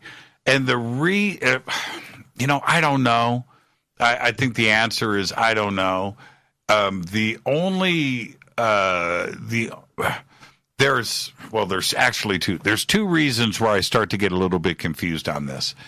And one of them is the technology that we had in the 1960s. Now, I don't want to take anything away from the men and women that work for NASA and the Air Force and the astronauts and the space program and all of that, and the initiative that was created by President Kennedy at Rice University in Texas, and when he said, by the end of this decade. But when you go to the Air and Space Museum at the Smithsonian in Washington, D.C., and you walk up to an Apollo capsule, which I did, and poke my head on the inside of the door and looked around, that just doesn't look to me like technology that's going to make it to the moon and back. It just doesn't feel that way. It doesn't look that way to me. But then again, I wasn't there. And then there's the other side to all of this is why haven't we been back? And now it seems that we have all of these technical hurdles in front of us. It's the radiation, it's the Van Allen belt that NASA's still trying to figure out how to get through the. Oh, wait a minute! I thought we overcame that in the 1960s. How can that be an issue today? This is a public stance by NASA today. Yes. So I'm a bit confused about that. I don't know why we don't go out and beyond a 400-mile limit here on Earth, and why this is now an issue when this was not an issue for anybody before. So I'm a little bit perplexed with that. I am. Well, let me tell you a story. I went down to NASA down in Florida, and me being a conspiracy guy, every time there was someone that I was able to ask, like an astronaut or someone, I would always say, well, why did you close it down? Why aren't you going back? And the only thing I could tell you is they don't really give an answer, but you could tell they look defeated when you ask that question. And that was before Elon Musk and his rockets. Right. And why is it now with the technology that we have today? And I'm talking about Bezos, and I'm talking about Musk, I'm talking about NASA, I'm talking about Boeing, all of them that are designing different crewed modules to go back to the moon. And suddenly, all of this is just like this technical thing that we can't overcome. When we built literally tin cans in the 1960s, and we were shooting up to the moon every other month. And I just don't get why these issues are now arising, and they can't crest the mountain here. It seems like they were defeated left and right, and they're just not ready. So I don't know. I don't have an answer for that. And you know what? If the conspiracy theorists, I almost said if I'm wrong, if the conspiracy theorists are wrong with the moon missions and Apollo 11, and it turns out that we actually went to the moon, I'm okay with that. Because I've never said that we didn't go to the moon. I just want to know why we didn't go back. I don't know. And could it be the alien element there? Maybe maybe we're not allowed. Maybe we're not allowed. And I think, and I give that 3 pipes. And I do. I'll give that 3 pipes. Did we go to the moon? I don't have an answer for that. There is such strong evidence in both directions. There really is. There's really strong evidence in both directions on this. Well, I'll tell you one thing that I saw, and it stuck with me, because when I was at NASA and they show the spacesuit of Neil Armstrong, and they're like, it's a very proud display, and it says, this is the spacesuit that he took his first step. The famous first step. This is the spacesuit. And when you look at the shoes and the bottom of the shoes, they're flat with this kind of round thing at the front.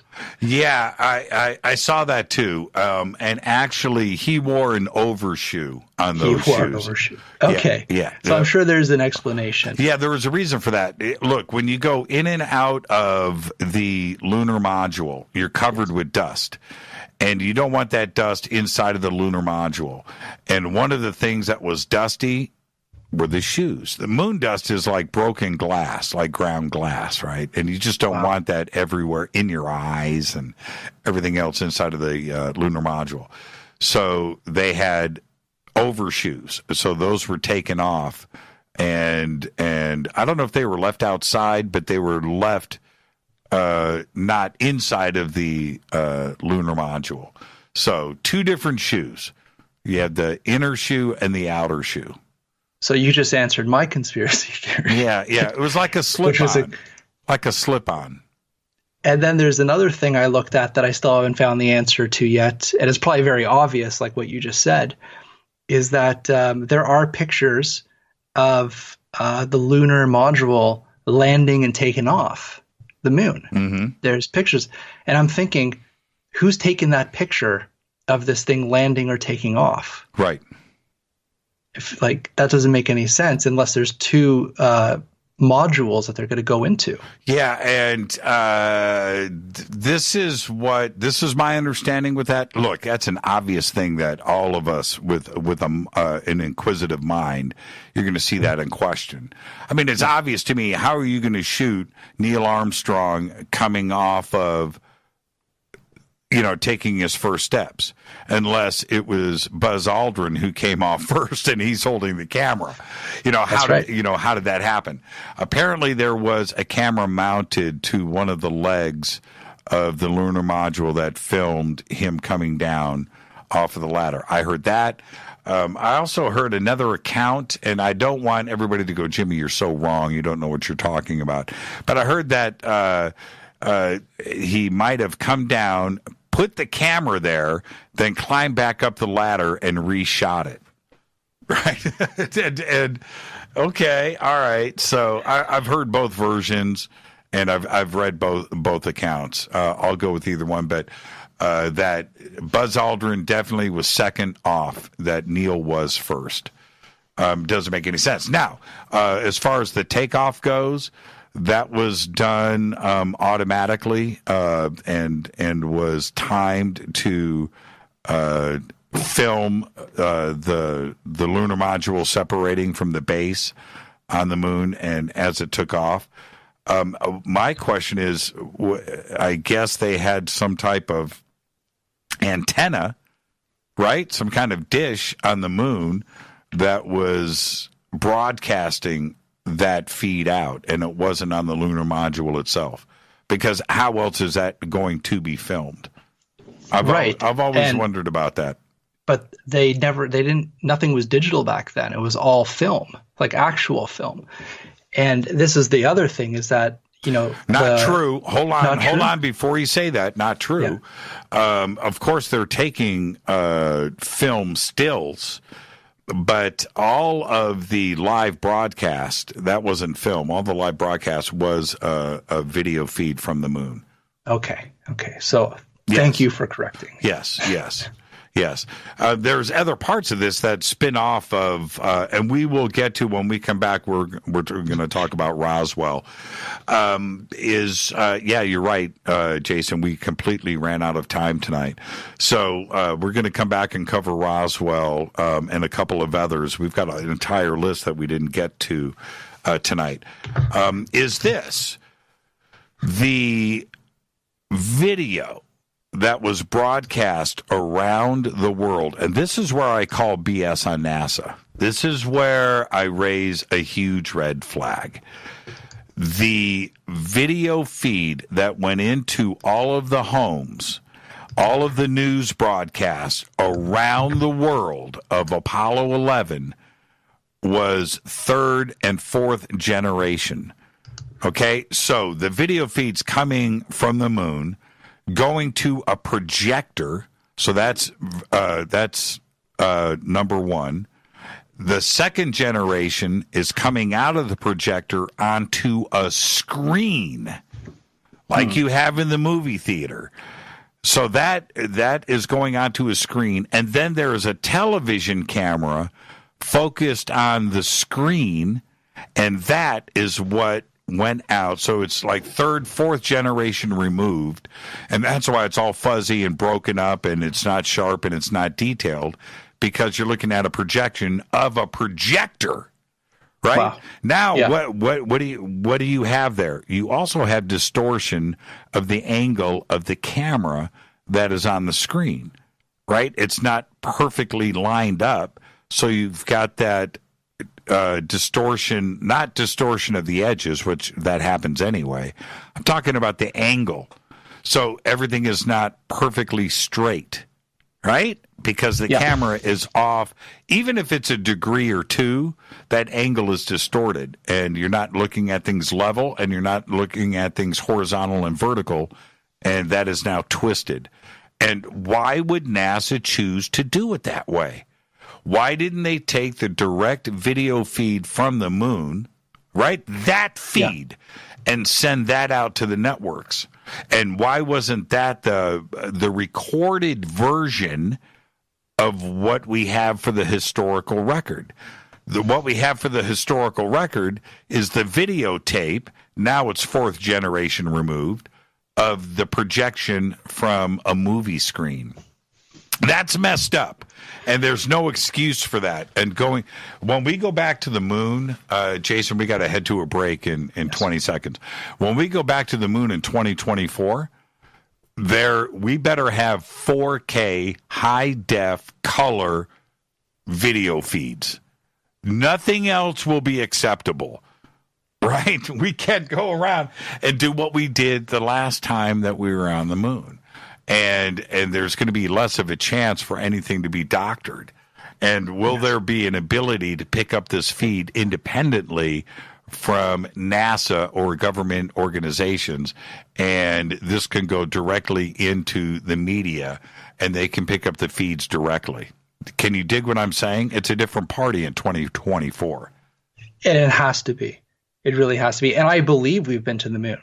Like, I do believe that. I think there was some weird circumstances on the original moon landing, and this is why there's so many conspiracy theories about it, because there probably was a secondary shoot just in case the mission failed, and America can't fail. No, and that I'm going to go on that. I'm going to go 4 pipes.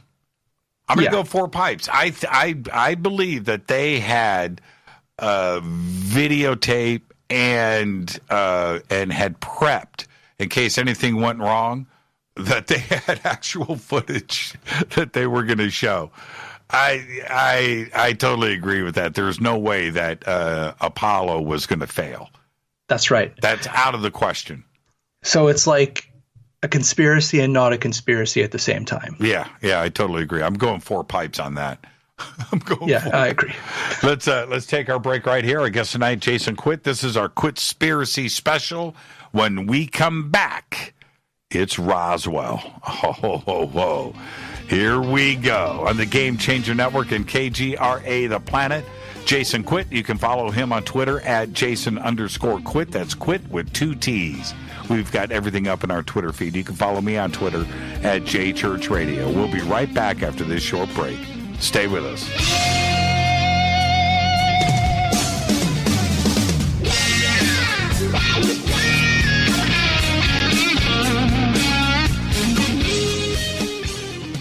What a great show tonight. Jason Quitt, Quittspiracy. Got all the polls up. Moon landing. Man, I can't vote on this. How do I vote on the moon landing? I'm going to go, we did it. That's it. I told everybody. Yeah, we did it. I'm looking at some of these results that are in. Nazi moon bases. Let's go there. Plausible at 22%. Wow. Yeah. Great. 4 pipes. We've got 10% on 4 pipes. Likely 35%. Wow. Holy crap. Let's see here. Antarctica, Admiral Byrd, Operation High Jump. Where did you go on that? That was 4 pipes. That was, it actually happened for sure. Yeah, it's 53% right now at pipes likely. 3 pipes. Let's see, Antarctica conspiracy Nazis have secret bases. I'm going, wow. Very interesting on that. We've got 37%, 3 pipes likely on Nazi bases in Antarctica. Earth is flat. Wow. Okay, we've got a lot of votes too, man. A lot of votes. A lot more than 60% eye roll, 34% 4 pipes. Wow. Yeah, there's no gray area here. There's no plausible. Likely is at 1%. GTFO rocking at 34%. Oh man, that's pretty interesting. Okay, I'll get to the rest of these results by the end of the show. Let's jump over to Roswell. And I almost want to do my vote at the very beginning of Roswell, but I'll do that with you too. Okay. I'm going 100% government cover-up conspiracy. I believe that a UFO crashed in Roswell. I'm going 4 pipes. I'm going 4 pipes too. Okay. Let's, Rita, do we have... This is so much fun. Rita, let's get the Roswell poll going right now. I don't think she's got it up yet. And no, she stopped at moon landing. Okay. Rita, we need Roswell up, but I'm going 4 pipes on Roswell for so many different reasons. But let's go ahead and start. What's Roswell all about, in your opinion? I believe it is the greatest cover-up that we've watched in live action when it comes to UFOs, because you have a reputable newspaper, July 8th, that proclaims right from the military, right from the Air Force, quoting them, basically saying that they captured a flying saucer on a ranch in Roswell. And that was like huge news. And the day after, retract that statement and put out this story, which I have to say is a crazy, crazy story, that it's just a weather balloon, and then they have an obvious photograph of them like holding up this very, very fragile balloon-like material. It's almost like a tinfoil and paper. It's pathetic, to tell you the truth, when you look at that. And if you're in the Air Force, like really, if you're in the Air Force and you're going to a crash site and you see a crashed craft, whatever that is, a flying saucer, something, it's in front of you. You've seen it, right? And then to turn around and say that it's a weather balloon made out of this flimsy, fragile material. If you're an Air Force officer and you can't tell the difference between a crash site of a vehicle made out of metal with debris and a simple balloon, you should not be in the military. And especially, we have to note this, the Roswell Army Airfield at that time was the most secretive, insanely protected base on planet Earth, yes. Period. That is where our atomic weapons were deployed from, number one. Number two, it is going to be staffed by the best and the brightest. End of story. And to go from crashed retrieval of a flying saucer to weather balloon is too extreme. The Roswell newspaper, the Daily Record, only published the press release from Roswell, right? Yeah. That's what they published. This was a press release that was written, poured over, checked, and double-checked, as the military does, coming off of the most insanely protected area on planet Earth, which was Roswell Army Airfield at that time. And if you're going to do a press release about a retrieved flying saucer coming off of that press public relations center from the Army Airfield, they're not doing that willy-nilly. No. That is a serious press release. And that's what was printed in the Roswell Daily Record. They didn't make the story up. This was given to them from the Air Force, the Army Air Force at that time. And what else do we have to go on? And we have to depend on the truth here. And if they wanted a cover up, they would have covered it up at that point. Right? Yes. It would have been a different type of press release.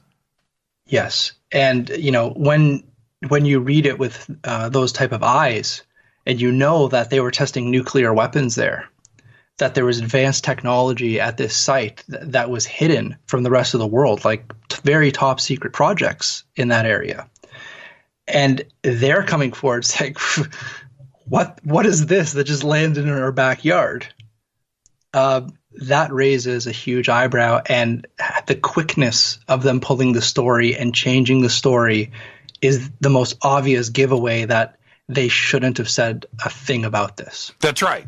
Now, this is how effective the conspiracy of the cover-up was. International press was converging on Roswell.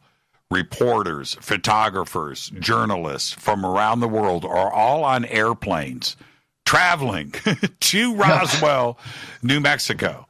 And when they came out with the weather balloon story the next day, General Ramey with Jesse Marcel, then all of the journalists and the reporters turned around. They didn't get to Roswell.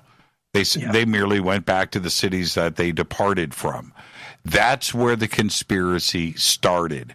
It was so effective that 3 days later, it was no longer a story at all. Nobody was talking about it. And nobody talked about it for 50 years. Until Jesse Marcel came forward. Yeah. And this is the thing. Jesse Marcel is the guy that went to Mac Brazel's ranch and went out and saw this, went back to Roswell Army Airfield and said, hey, we got a crashed flying saucer out here. We got to get out there and start collecting these parts, and let's figure out what's going on. The Army Air Force turns around, heads out with all of their the GIs, went out and canvassed the area and picked up all of the debris and took it out. That's who. It wasn't like this was third-hand information. Yes. It was the original investigating officer from Roswell, Jesse Marcel. And he's the whistleblower that brought all of this forward. That being said, Jason, yes. Again, I will say this on the record. I have gone through the historical record from 1947 until Jesse Marcel, and nowhere, not one, not James McDonald, not any UFO researcher throughout the years, not one mentioned Roswell. Not in the 1950s, not in the 1960s, not in the 1970s. There are mild reports out there. Well, somebody mentioned it to me. No, it was an effective cover-up of the story. So much so that you can go to any UFO documentary, any UFO documentary from the 1950s, 1960s, 1970s, go and look where they cover every single case throughout history. They cover the Foo Fighters. They cover more. They cover everything, but no mention of Roswell. None. And then I think it was in the 80s with Stanton Friedman and a couple others. Yes, that started to. It was, and the part about this when Jesse Marcel came forward, and it was Bill Moore and Stanton Friedman and others that were converging on the story once Jesse Marcel came forward. All of this was fresh. Yeah. All of this was fresh, and if you go back, it was so fresh. If you go back to the original Art Bell broadcast of Coast to Coast, and go back and listen to Art Bell learning about Roswell. Wow, learning about it. Right, this was just coming. It's a pretty incredible situation that the UFO community went through in the early 90s when it came to Roswell. So many books came out, so many witnesses came forward, and suddenly you have all of this information out there. But if you go before that and you jump into 1978, 77, 1970. Go and look at any UFO documentary, and there's no mention of Roswell anywhere. It was a pretty effective cover-up, and they wanted that story dead. Yeah. And, another tale sign that this is not supposed to be out there is because of the heat and the eyes on Roswell and all these people writing books about it and talking about it, the U.S. Air Force had to release a document to tell the story of Roswell in 1994. Let's actually talk about this for a second, because Sure. when the Roswell report came out from the General Accounting Office, the GAO, where it was called Roswell Case Closed, where the General Accounting Office went back to the Air Force, they went back to the Army, and they said, we want all of your records on this. And it turns out that they came back, well, the phone records are destroyed, the recordings are destroyed, the records, the budgets and everything. We just don't have that. It's buried here. It's destroyed here. We lost it, and what have you. It was shredded. So the GAO had very little to go on. But what ended up happening in the GAO report was and I remember specifically, I was in my car, and I had gotten an email from a friend of mine that had said, dude, have you seen this Roswell Case Closed report from the GAO? And I read a couple of, and anyway, I got in my car and I drove home. I broke every traffic law that you can imagine to get from Culver City to Sherman Oaks, California in rush hour traffic in Los Angeles. I get home and I jump on the internet, I get the GAO report and I read it. And I knew immediately when they brought up Project Mogul and the crash test dummies, I knew the dates. Yep. I knew them. Any UFO researcher knew these dates, and that this was a lie. And I went back and then in 1997 and pulled up all the information just to confirm my memory, just to make sure I wasn't imagining things. And I knew that the Air Force and the Army lied to the GAO for this report about the crash test dummies, which didn't happen until 5 years later. 5 years. Yeah. And so there you go. Here we have another example of this cover-up, and why are they covering it up? And they wanted to take it another step further, that this was, we were checking nuclear tests that were going on over Russia, and this was more secret than anything else, and we've got to keep this technology secret and how we were going. It's like, man, BS. Come clean from the word go. Don't say it like this, and don't go on the official record and say it was Project Mogul when that didn't happen for another 5 years, because you're lying, which means everything else is a lie here. You can't say, well, we lied about this.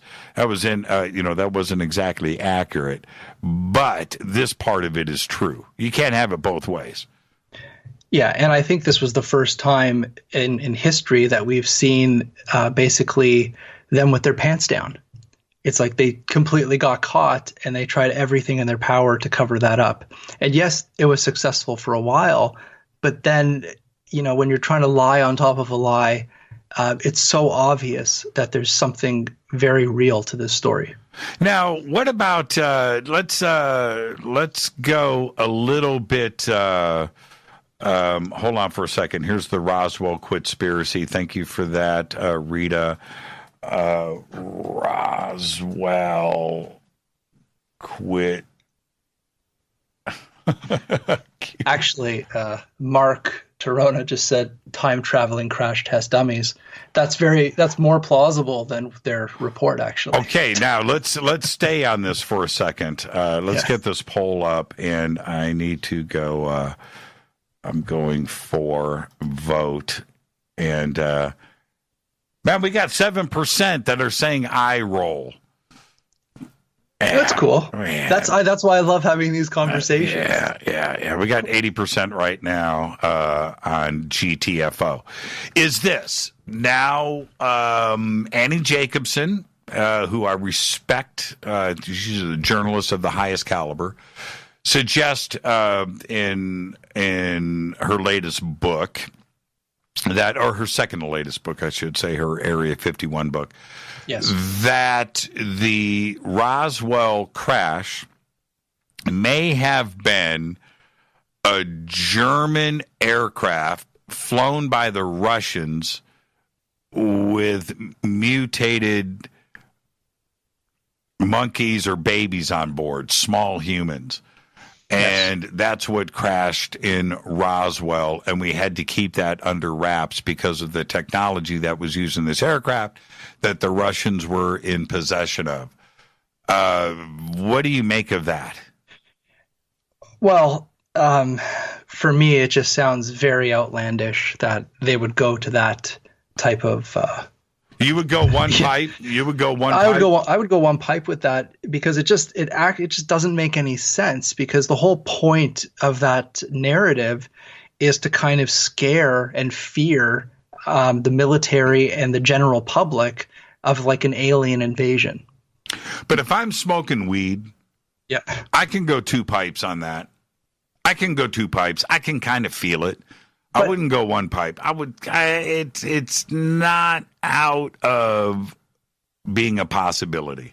But you want to know why it's a possibility is because it follows that whole conspiracy narrative, which is not really a conspiracy, with Mengele in Germany doing experiments on children and people with deformities. So you're taking a true story that's absolutely true, and you're now taking that and morphing it into these deformed children that were basically experimented on by the Nazis.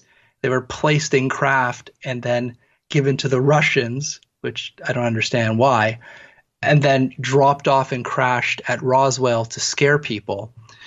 It's just, aliens is actually the more simple answer. Yeah, aliens is the more simple answer there. The problem that I have with Annie's version of this is, how could a craft fly from Russia all the way to New Mexico? You need to be refueling. You need to stop. It wouldn't be a nonstop flight, right? Yeah. The other part about it where it's solid is that there is no questions that the Russians and the United States were racing to get to the Luftwaffe technology. There's no question about that. We wanted to get to their airplanes. We wanted to get to their jet engines. We wanted to get to the V2s. We wanted to get to the scientists. We wanted to get to the reports, the testing, all of that. And we took what we could and got it here. Okay, the Russians are right there on the friggin' border of everything, and they had their military there. They were putting stuff on trucks and taking it back to Russia. Yeah. We had to do it other ways, and we eventually got some of that stuff here, no question about it.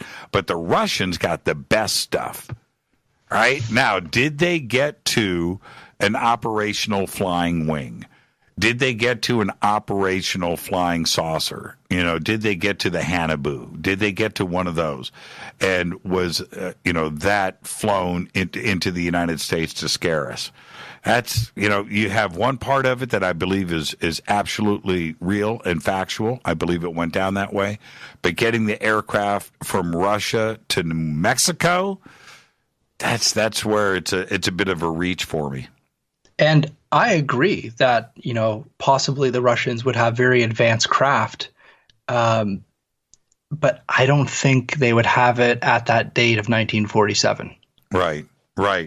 So, so 1 pipe to 4 pipes, Russian secret aircraft using Russian Nazi technology. You're going 1 pipe? I'll go 2. It is a possibility, but it's a low 2. Yeah, it's a low 2 for me as well. Now, we didn't get to, so this is what we're going to do, everybody. I am going to, let me go back and pull this up. We've got to schedule a part 2 for this. And I will let everybody know that part 2, we will cover Q. That's right. We're going to go Q. Yep. We're going to do MK Ultra. We're going to do 9/11 and Operation Northwoods, and we're going to cover the Denver International Airport, and that will be in show number 2. And we will go ahead and schedule this for next week, and we'll figure that part out a little bit later. But coming back for part 2 may be more exciting than part 1, don't you think? Yeah, no, I really like this format because we should be just talking about all these different possibilities of conspiracy. and how they relate. Because as you can see, everything that we talked about tonight is a chain. Each conspiracy ties in with the next. And I think that's very important to know. Yep. And let's see here. The most famous UFO cover-up, Roswell, is we've only got 23 votes in. We're close to 100 votes on these other ones. Roswell is 65% at 4 pipes, GTFO. We've got 4% on an eye roll. 2 pipes plausible at 4.3%. 3 pipes likely at 26%. Okay, we got people getting their heads together there. 4 pipes at 65%. Let's go to the moon landing. We did it at 76%. We did not, 9.5%. Moon is my hood. At 14.3%. Going to moon landing Nazi bases, eye roll at 28%. Plausible, 2 pipes, 24%. 3 pipes likely at 40%. Wow. 8%, 4 pipes. That's incredible. Okay, so let's go to Antarctica. Eye roll, 8%, plausible, 30%, 3 pipes likely, the winner there at 54%.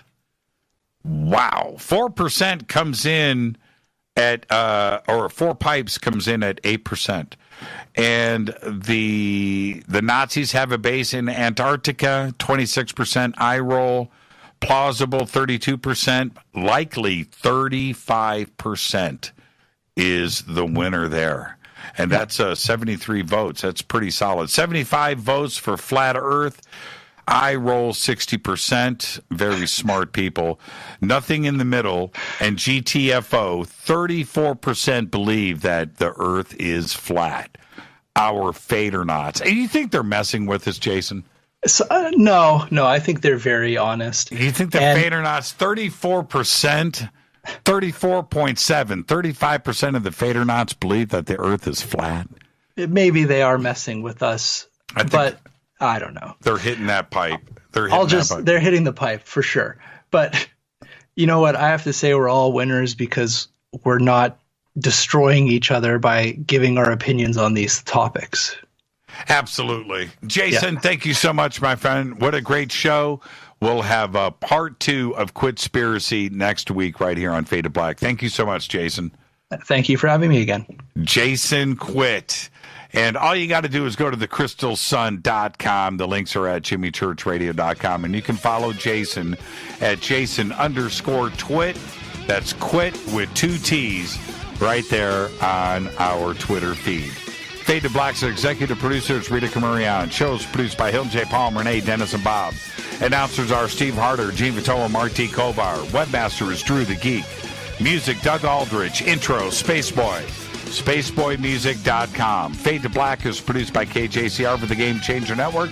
Syndication is KGRA, The Planet. This broadcast only copyrighted 2020 by Fade to Black and the Game Changer Network. It cannot be rebroadcast, downloaded, copied, or used anywhere in the known universe without written permission from Fade to Black of the Game Changer Network. I'm your host, Jimmy Church. Tomorrow night, right here on Fade to Black, Deep Prasad. Do not miss that show. Until then, everybody be safe. Go back, Lee Tappy.